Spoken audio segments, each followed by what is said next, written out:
Ambagambye ndi muyimbi mugende kundebe wantu wangi. Buli wamu we banampa sente nze ndi munonyi wa sente.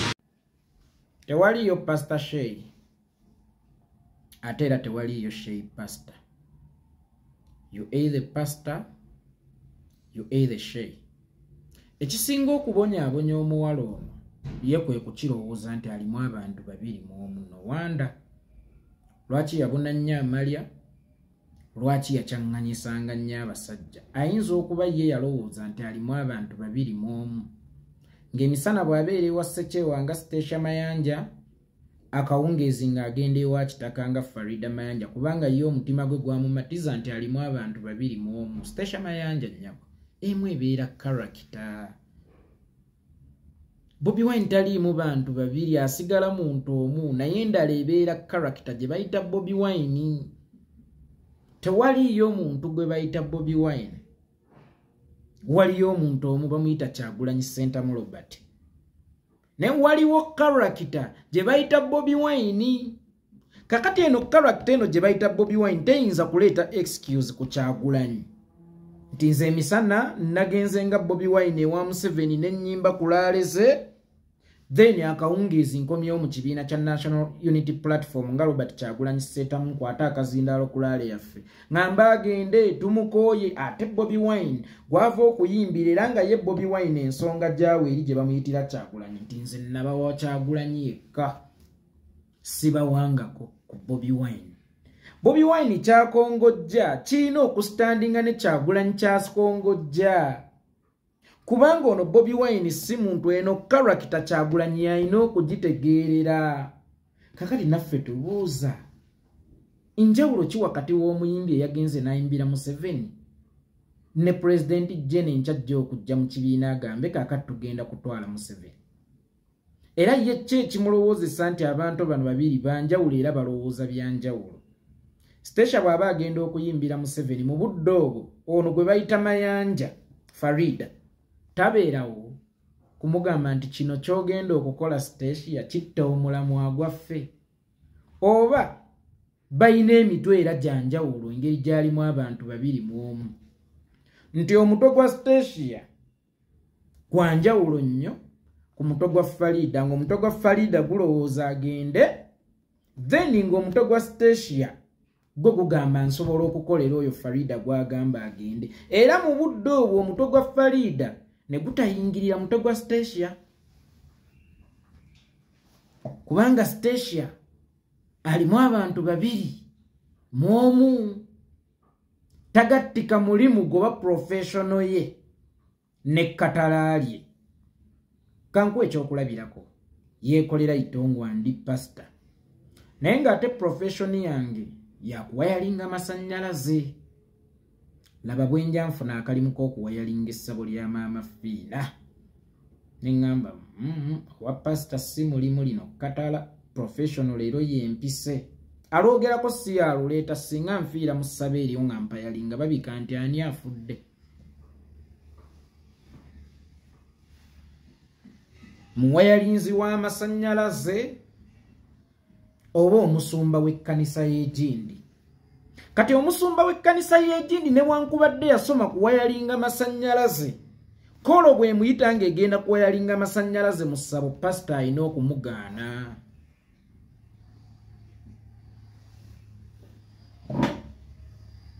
Pastor tayinza kumukkiriza kubanga ne mu budde obwo omutwe gwa pastor gubeerawo. So leka kwekwasa kwasa nze eri nagenzeyo ng'omuyimbi to entertain my people, naye era saagala kummanyiira. Totusiriwalirako. Kyogamba wagenzeyo ng'omuyimbi, waafayo omuyimbi bamuziika ku National Theatre. Stesha gwe batwala, Farida Mayanja gwe batwala ewaabwe Stesha bamuziika ku National Theatre. Radio bwe yafa Nakinti Jem Moses yasigalawo. Oba Mayanja Chameleon, Mayanja Joseph bwe yagwa ku kalina TZ, Jose Chameleon teyalumizibwa kubanga abantu babiri banjawulo. Bannayuganda tujoogeddwa nnyo ku level ey'okujoogebwa n'abatasaanye kutujooga. Tusiriwazibwa nnyo ku level ey'okusiriwazibwa n'abantu abatasaanidde kutusiriwaza. Kyovula babunya amalya, kyovula balina abaana bangi abatagatta bataata, kubanga ye yali alowooza nti alimu abantu 2 era asobola okusaavinga abasajja ab'enjawulo at once. Ne yeerabira ekintu kimu, yali omuntu omu esigadde ebeera character. Obeera omuntu omu esigadde ebeera character. Tewaliyo omuntu gwe bayita Jose Chameleone, omuntu bamuyita Joseph Mayanja, eno character. Tewaliyo gwe bayita Bobi Wine, omuntu bamuyita Kyagulanyi Robert Ssentamu, eno character. Tewaliyo omuntu gwe bayita Bebe Cool, omuntu bamuyita Moses Sali, eno character. Kyokka ate character eno esobola okusitula omuntu, kubanga ono omuntu yalina okutegeerera character. Era sente z'omaze okukola mu character oziddusa muntu. Ogenda kugula kizimbe, tokigulanga Station, kigulanga Farida Mayanja, oba tokigulanga Chameleone, okigulanga Joseph Mayanja.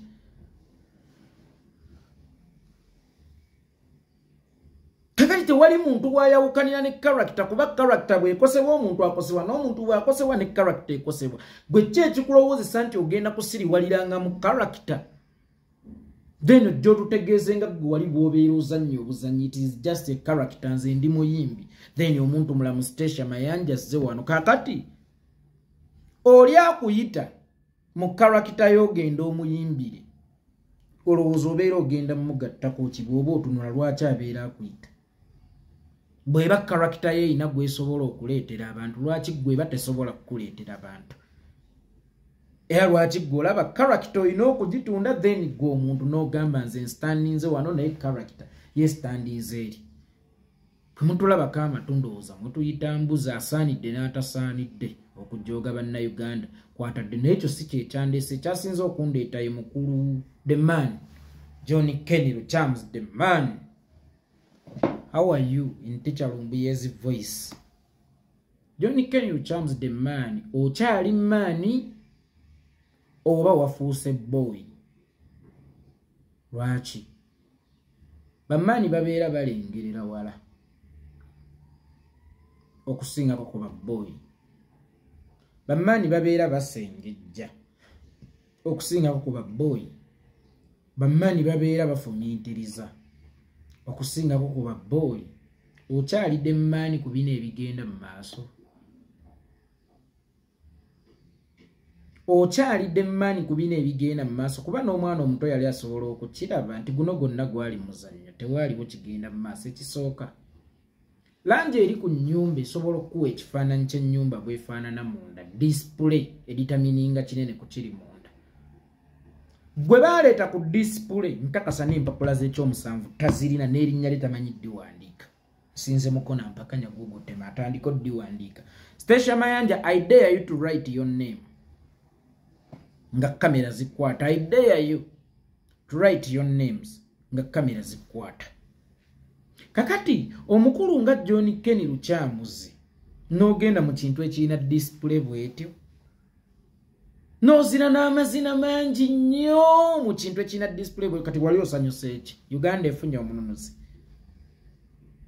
Waliwo ebittawuzu by'amaaso, omumwa, emikono n'ebigere.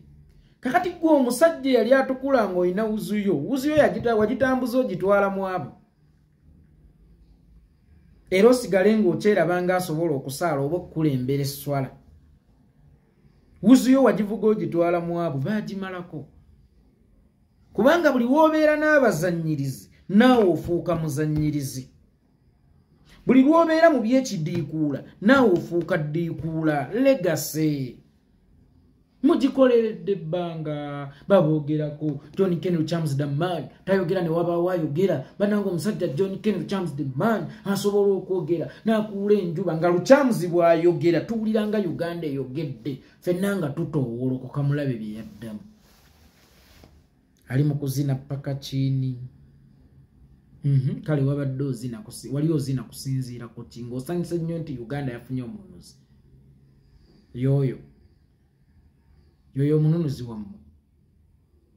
Endorsement okwendoosinga omuntu oyo obeera omweyimiridde.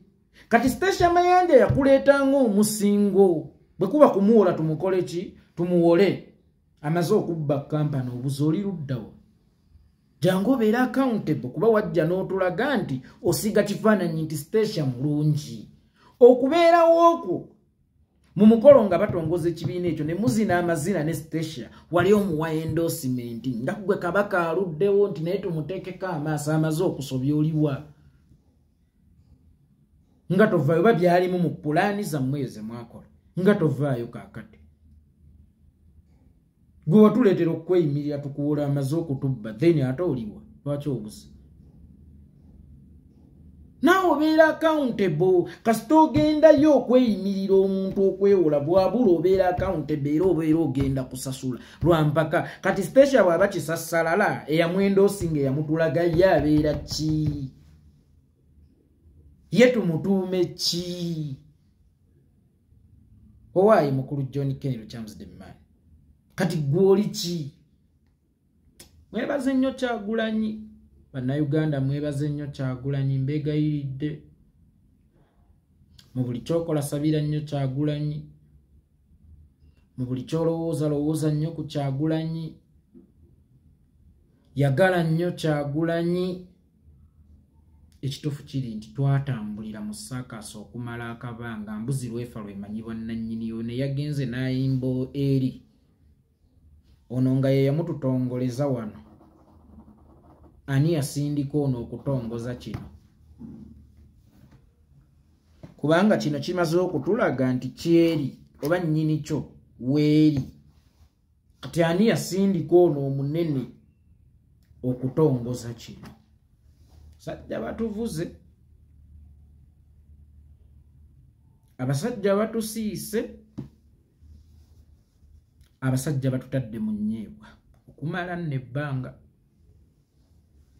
nekimala nekiggwa kabeera kaseera Mukama Katonda yatuleetera omununuzi Kyagulanyi mwerufu omulambulukufu n'oyo ebeera nno kujjako dikiteta kubeera kujjako dikiteta tayagala yadde okumwesembereza kati neewuunya bano abaga nti balwanyisa Museveni nga basobola okugenda naye mu luwaya olwa Mao nga basobola okugenda naye mu mwaliiro ogwa Mpuuga nga basobola okugenda naye kampeyini bamukampeyiningire mwali mwatuwuddiisa nnyo nnyo nnyo nnyo nnyo mwali mwatububuyaza nnyo nnyo nnyo nnyo nnyo nnyo naye ekitatta muyima tekimumalaako nteeze lwali tuli awo nga Mukama atuleetedde ente entuufu mu kuva amata nga ye Kyagulanyi Robert Ssentamu.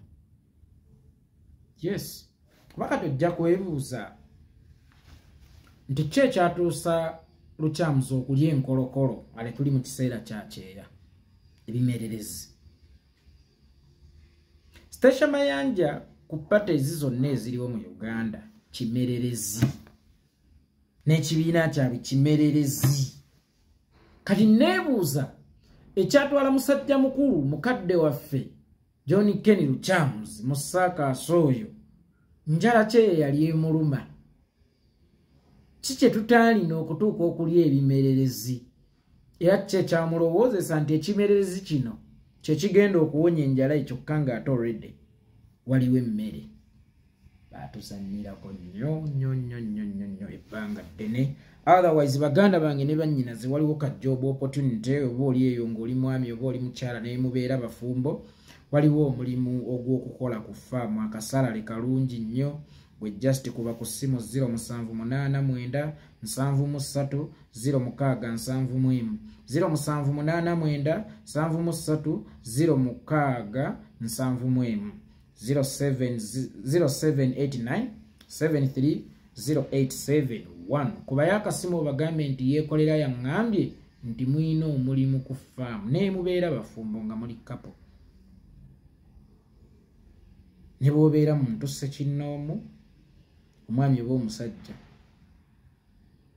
naye nga ne mubeera bafumbo nga muli kapo musobola okwettanira omulimu guno bajja bayisa bulungi bajja basasula bulungi bajja balabirira bulungi. wera mukyala Madina omugambe nti yeekolera itongwa ngambye nti oyinayo akalimu k'ogaba nze